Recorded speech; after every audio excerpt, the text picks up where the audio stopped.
नमस्कार, स्वागत है आपका मंथन मध्य प्रदेश में। अगर आपने अभी तक मेरे चैनल को सब्सक्राइब नहीं किया तो प्लीज सब्सक्राइब कर लें और बेल आइकन बटन को भी प्रेस कर लें। विस्फोट हुआ जब आप क्या कर रहे थे? अंदर काम कर रहे थे, पट्टी कर रहे थे। अच्छा, तो पहले विस्फोट के बाद आपको लगा कि दूसरे में लगे? पहले में नहीं लगा, दूसरे में लगा। दूसरा बहुत देर धमाका था, पहले छोटा सा हुआ तो हमें लगा कुछ चीज फूटी, तो हम एकदम से भागे, हमको भगाए सबको, बोले भागो भागो। आप फैक्ट्री के बाहर मल्ली बस्ती में थे कि फैक्ट्री के अंदर काम कर रहे थे? फैक्ट्री के अंदर ही काम कर रहे थे। कितने लोग थे? करीबन हमारे हॉल में थे, एक हॉल बना हुआ था, उसमें करीबन 150-200 आदमी थे। वो दूसरे हाल में एक ही हाल था कि दो थे? एक हाल नहीं, बहुत सारे हाल है। जैसे वो कितने लोग काम कर रहे थे? 4 मंजिल, बहुत सारे लोग काम करते हैं, अनगिनत लोग काम करते हैं और बच्चे भी थे उनके साथ।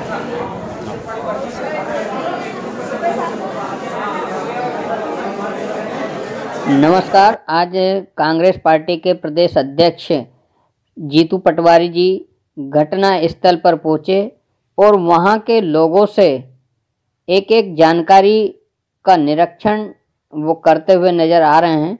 बता दें कि इस घटना के अंदर जो शासन और प्रशासन जो आंकड़े बता रही है वो सरासर छुपा रहे हैं। वहां पर 600 से 700 लोग काम करते थे।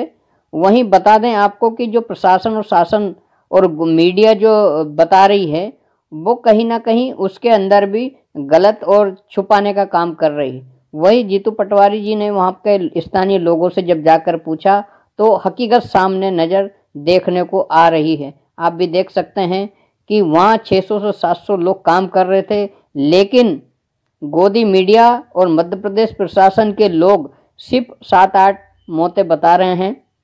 वहीं आपको बता दें कि बिल्डिंग इतनी बड़ी होने के बाद, इतने लोग होने के बाद भी, इतना बड़ा हादसा होने के बाद भी उसको किस तरीके से मध्य प्रदेश की शासन, मध्य प्रदेश सरकार के लोग उसको छुपाने का काम करते नजर आ रहे हैं।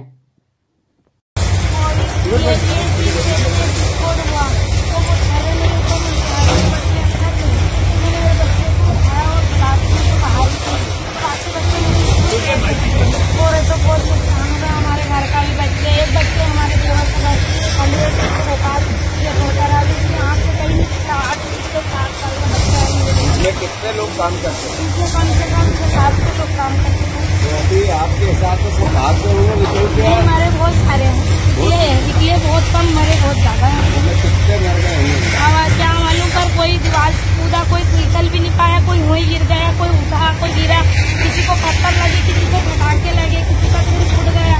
बहुत सारे हमारे मोहल्ले के 3-4 मर गए। हमारी नन मर बड़े फिकर थी। यहाँ हमारे पड़ोसी वो मुकेश उषा वो मर गए, उनके 4 बच्चे छोटे छोटे से उनके। और इधर सभी, हम तो पहले आए, ये बाद में आके बस आए।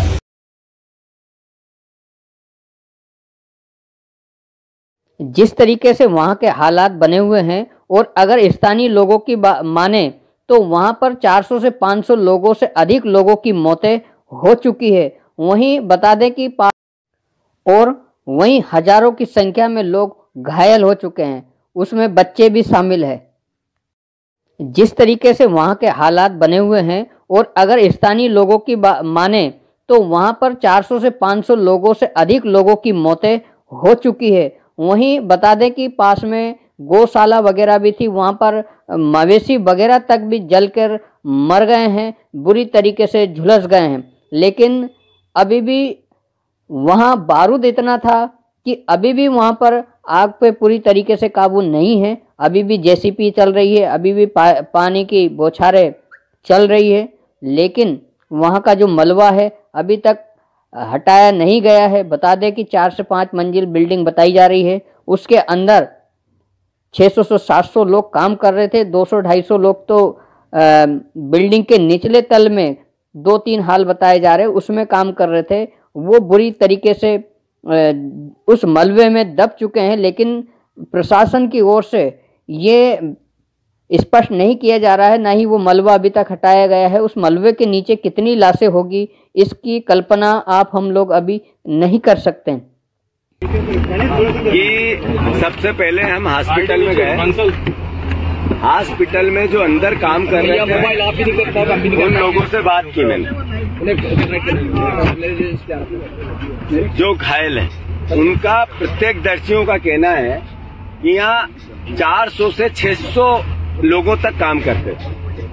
लोकल लोग थे 100, 150, 200, बाकी 300-400 लोग बाहर से आते थे, अलग अलग जिलों से आते थे, अलग अलग जगह से आते थे। और खासकर सारे 80% लोग दलित समाज और हमारे ST/SC के थे। 70% लोग उस तरीके के लोगों ने आइडेंटिफाई करे कि कोई झाबुआ से आ रहा है, कोई पीछे खंडवा से आ रहा है, मतलब आदिवासी समाज के परिवार के लोग ज्यादा थे।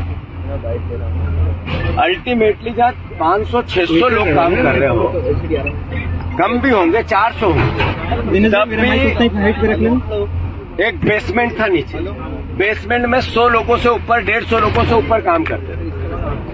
पहली फ्लोर, दूसरी फ्लोर, तीसरी फ्लोर। जिस 15 किलो से ज्यादा आप विस्फोटक नहीं रख सकते हो, बारूद नहीं रख सकते, ये नियम है। इतना बड़ा विस्फोट ये कहता है कि हजारों किलो बारूद था। तो अल्टीमेटली आरोप प्रत्यारोप का विषय स्पष्ट है। झाबुआ में कांड हुआ, बीजेपी का नेता उसमें संदिग्ध था, 80 लोग मर गए थे, जांच आयोग गठित किया था, SIT भेजी गई थी। आज तक जांच रिपोर्ट पे क्या हुआ और दोषी कौन है, संदिग्ध के दायरे में है। अब आप देखो, मैं वहां से आके सीधा स्पॉट पे गया जब JCP चल रही है। JCPओं की चलने की प्रोसेस ऐसी है कि लाश कोई जिंदा बच भी जाए तो नहीं बच सकता। और फिर न फोरेंसिक का कोई आदमी दिख रहा है, न कोई एक्सपर्ट इस पूरे इस तरह के आपदा प्रबंधन का दिख रहा है। अल्टीमेटली एक तरह से रेस्क्यू ऑपरेशन के नाम पे जमीन को खोदा जा रहा है, मतलब केवल JCP से जमीन को पलटी जा रही है। ये मैं समझता हूं कि लापरवाही का सबसे बड़ा उदाहरण है।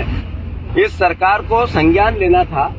सरकार का एक नुमाइंदा, यहाँ का मंत्री, यहाँ का प्रभारी मंत्री, इतने लोग मर गए, क्या 24 घंटे यहाँ रुक नहीं सकता था, यहाँ रह नहीं सकता था, यहाँ बैठ के रेस्क्यू ऑपरेशन में अपनी सहयोगिता नहीं दे सकता था?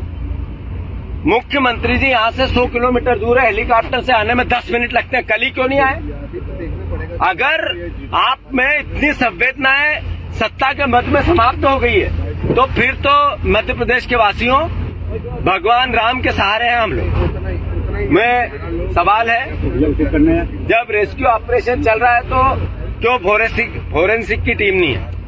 सवाल है, कितने लोग नीचे दबे हुए? इतना बड़ा ब्लास्ट था, इतना तेज गति का ताप था, जो स्केल था आग का या विस्फोट का, उसमें लोहा भी पिघल जाए तो इंसान की हड्डियां कब गल गई पता ही नहीं चला। ये फोरेंसिक के लोगों ने, एक्सपर्ट लोगों ने जो वहां अंदर काम कर रहे हैं, उन्होंने मुझे बताया। तो कुल मिला के सैकड़ों की तादाद में लोग हताहत हुए।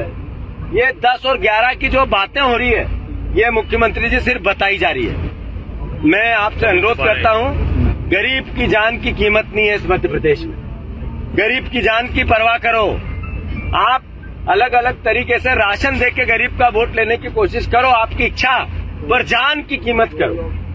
आप ये बताओ, आपने अभी तक हमने नाम सुना था कि शराब माफिया होता है, भू माफिया होता है, रेत माफिया, माइनिंग माफिया होता है। ये बारूद माफिया मध्य प्रदेश में काम कर रहा है। शर्म आती है।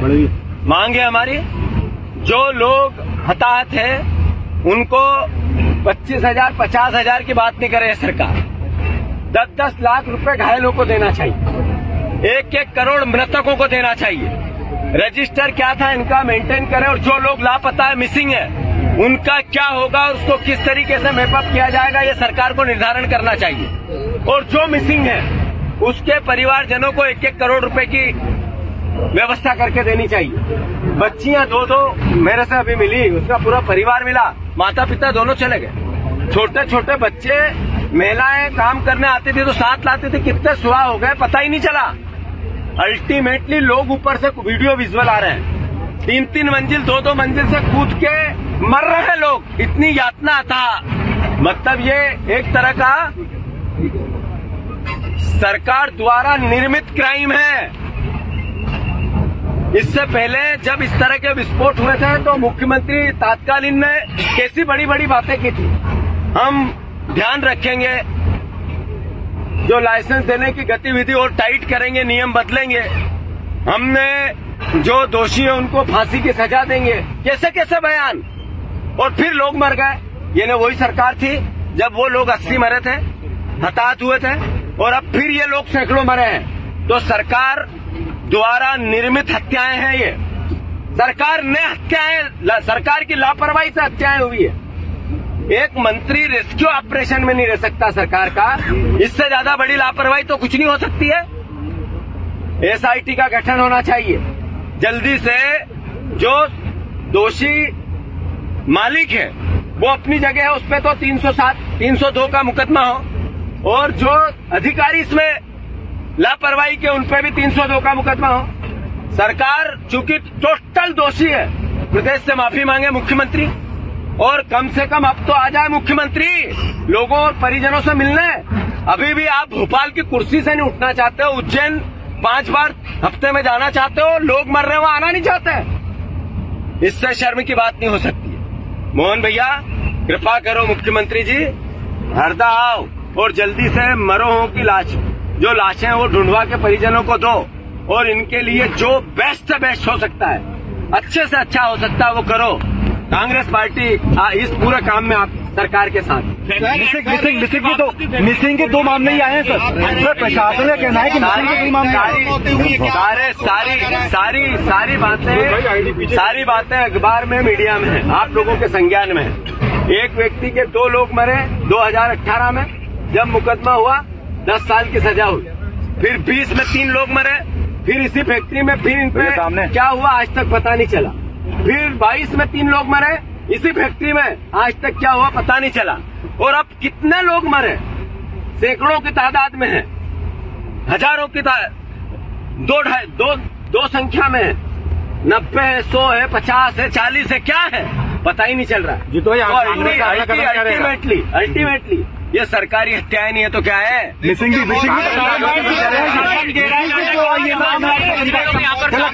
पटाखा फैक्ट्री के पास तमाम लाइसेंस कितनी मौतें हुई हैं, मौत के आंकड़ों को आप इतने पत्रकार, इतने मीडिया, इतने कैमरे हैं, मैं आपसे सवाल है, क्या मौतों को छुपाया जा रहा है कि नहीं छुपाया जा रहा है? ऐसे जेसीबी चलेगी, 600 लोग जहाँ काम करते हैं, एक साथ ब्लास्ट होगा और नीचे गिर जाएगी, दब जाएगा। और इस तरीके का रेस्क्यू ऑपरेशन जो नॉन प्रोफेशनल लोगों के, बिना प्रोफेशनल लोगों के द्वारा चलाया जा रहा है, तो नेचुरल है लाशों को छुपाने का षड्यंत्र है। विधानसभा चल रही है, उनके पास पीएम आवास योजना के मकानों को मंजूरी दी गई पटाखा फैक्ट्री के पास। सब बातें सरकार की घोर लापरवाही का नतीजा है। वो चाहे आसपास रहवासी क्षेत्र में फैक्ट्री का मामला हो, या फैक्ट्री के आसपास सरकारी योजनाओं के मकान के पैसे देना, बातें सेकेंड है, ये आएगी। पर आज जरूरत है जो लाशें हैं वो परिजनों को दें, और प्रभावित परिवारों की सरकार सहायता करे। विधानसभा चल रही है क्या? सही तरीके से न्याय करे, छुपाए नहीं, अपराध को छुपाए नहीं। विधानसभा चल रही है, आप क्या कार्रवाई करेंगे? किस विधानसभा में हमारे विधायक इस मसले को लेकर सरकार से सवाल पूछ रहे हैं। धन्यवाद।